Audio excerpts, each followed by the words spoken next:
Hello, my name's Kingsley Singleton, Deputy Editor of Digital Photo, and welcome to this Photoshop and Elements video lesson.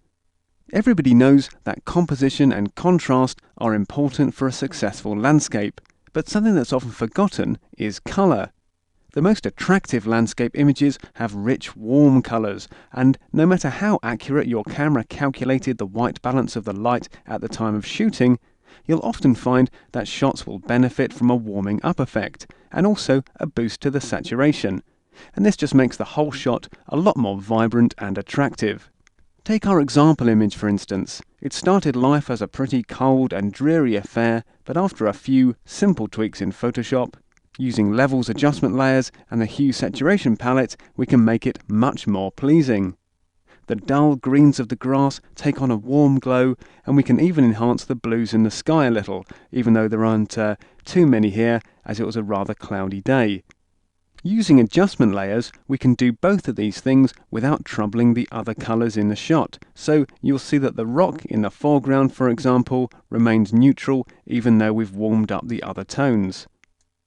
Adding warm-up effects and boosting saturation in this way reminds us of the pleasing light found at golden hour, the time just after dawn and just before sunset that's so well loved by landscape photographers. It's a kind of digital alternative to getting up early or staying out late, and therefore something that all budding landscape photographers should know how to apply in both Photoshop and Elements.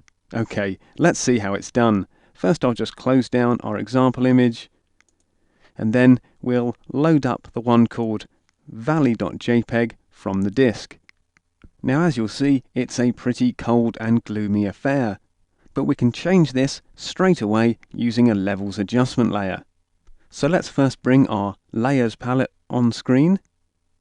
If you can't see yours, just come up to Window and down to Layers.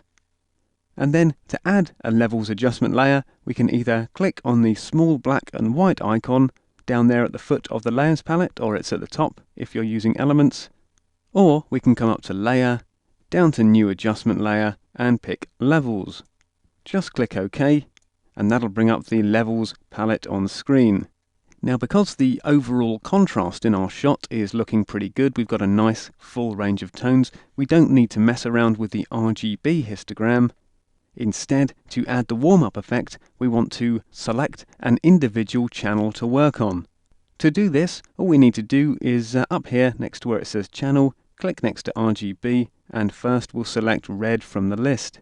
That gives us a slightly different histogram, showing us how the red light is distributed throughout the image. And then, to begin applying the warm-up effect, I'm just going to click on the middle slider here and drag it over to the left, over to something about 1.4. Now immediately you can see that the example image has changed colour.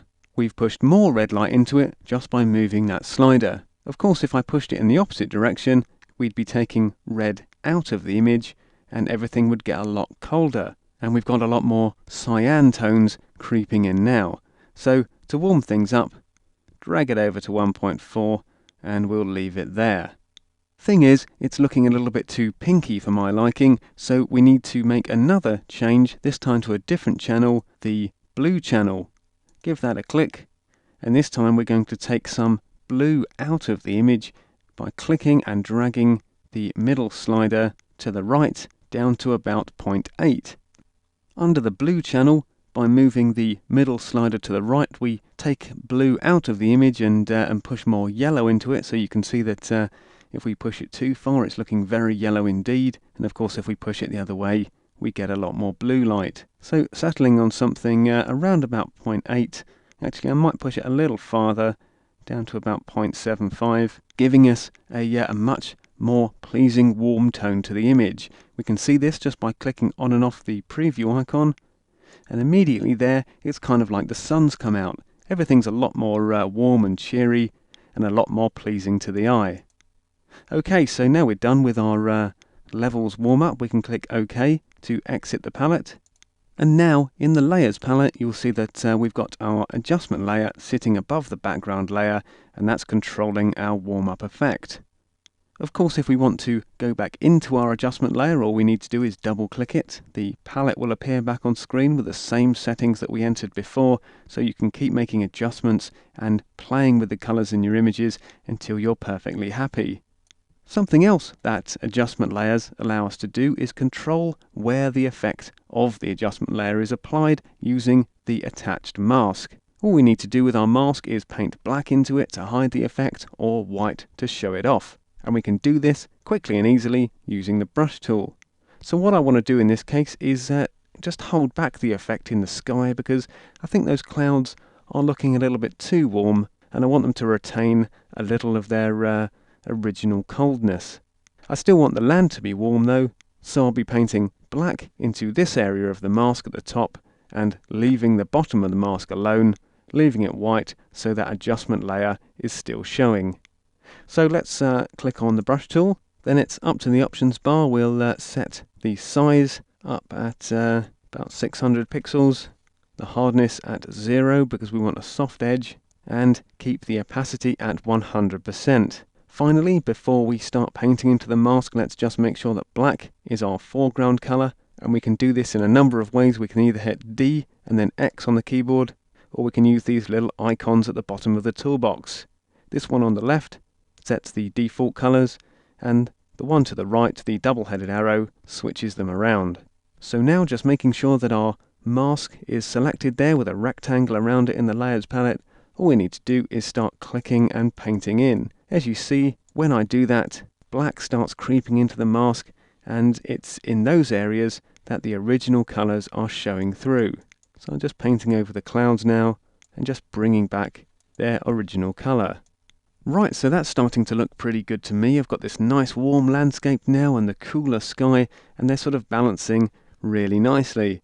But what I also want to do is just hold back the warm-up effect on our foreground rock a little bit.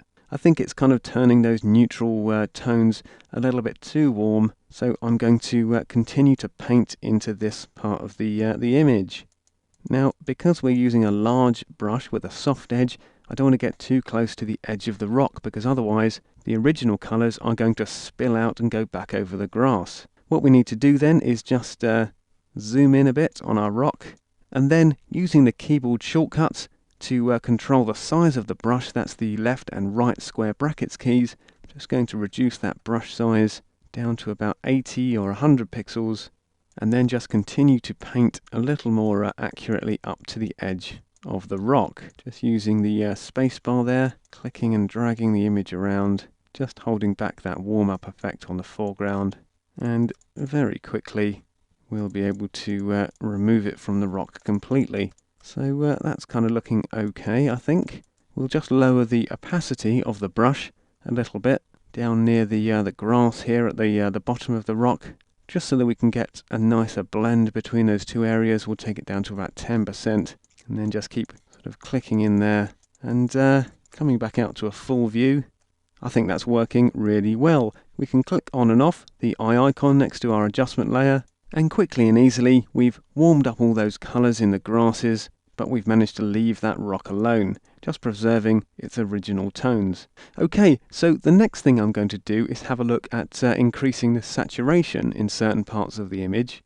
Once again, just making these grasses and the colours in the distant hills a little more vibrant. We're going to do this using another adjustment layer, this time a hue saturation adjustment layer. So back up to layer, down to new adjustment layer, and this time we'll pick hue saturation. Click OK. And much like we did in the levels palette, I'm not going to turn up the volume of the colours globally over the whole image. I'm going to do it selectively using this menu at the top. So first I'm going to select the yellows, and then move the saturation slider up to about +40, and there you can see some really rich colours starting to creep in now. And then I'm going to select the blues in the image, and I'm also going to click and drag that saturation slider up to +40.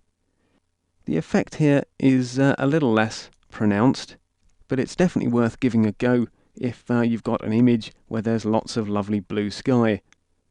Here we've just sort of made the small number of blues, those ones that are making the clouds look nice and cool, a little bit more punchy, but the major effect has been in the grasses. Once again, clicking on and off the preview icon, you can see it's had a really pleasing effect.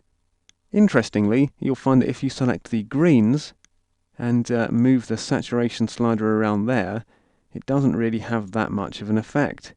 And it's clear that a lot of those light green grasses had a lot more yellow than green in them.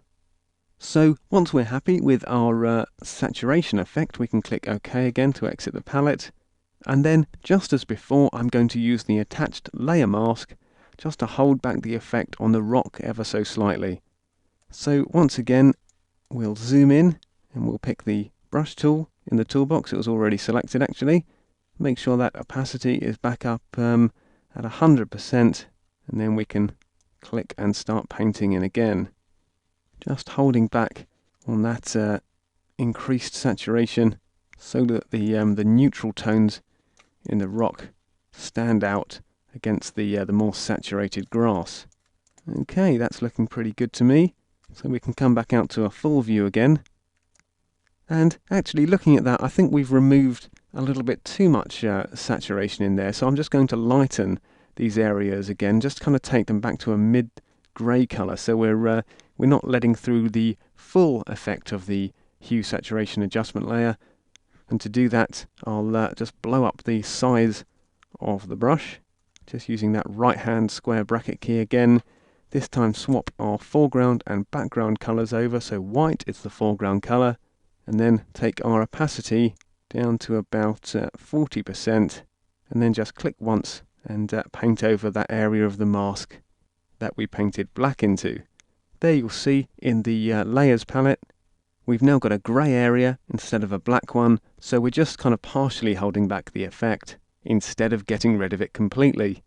Right, so I think that's looking rather nice, and we can now come up to layer and down to flatten image before we add our final effect, which is just a little contrast boost over the whole image.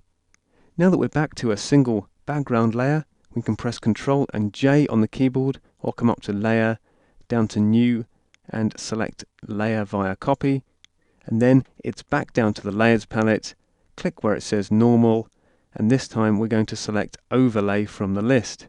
And as soon as I do that, you'll see that we get a much more contrasty image. A little bit too vibrant in this case, so just to hold back the effect a touch, we'll click on the opacity slider and bring that down to about 40%.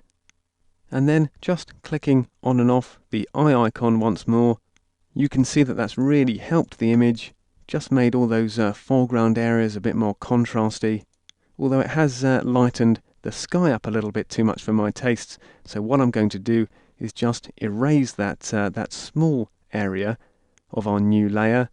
So we'll come over to the eraser tool in the toolbox. We've got a nice big brush already at 800 pixels. The opacity 100%, that's good. We've got that nice soft edge too. And then I'm just going to click and erase back through a few of those cloud areas, just where I think that detail was starting to get lost. Then it's back up to layer and down to flatten image once more. And just like that, we've given a really pleasing warm-up effect to our landscape image. Just taking a look at our starting point again, you can see that in terms of impact and colour, it really can't compete. The newly manipulated version is a huge amount more pleasing, and it really does improve it as a landscape image. So give this technique a try with the example image, that's valley.jpg, which you'll find on the disk, but make sure you apply it to your own images too. Okay, I hope you found that useful, and I'll see you next time.